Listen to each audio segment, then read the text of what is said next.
Unti-unti nang nagbabalikan ng ating mga kababayan mula sa probinsya matapos po ang selebrasyon ng bagong taon. Kung nagsana nga ba ang mga pasahero sa Parañaque Integrated Terminal Exchange o PITX, alamin po natin sa report ni Gav Villegas live. Gav.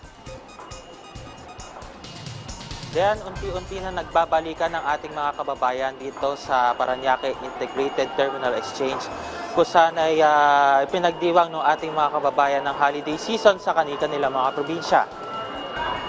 Ayon sa ticketing officer ng isang bus company na may mga ruta mula Sorsogon at Albay, fully booked na ang kanilang mga biyahe hanggang Lunes. Ngunit maluwag ang mga biyahe na papunta sa mga nasabing probinsya.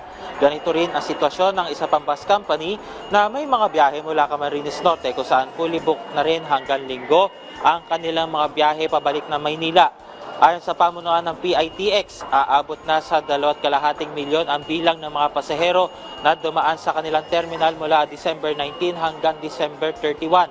Aabot naman sa 563 na mga kontrabando naman ang nakumpiska ng mga otoridad mula December 19 hanggang kahapon kung saan nakumpiska ang mga kutsilyo, cutter, gunting, lighter, butane at mga paputok.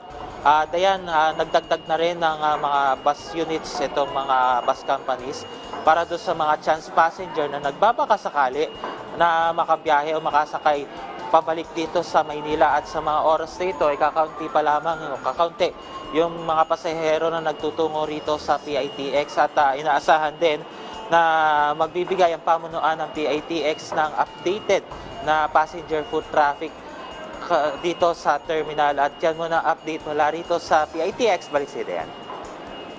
Maraming salamat, Gav Villegas.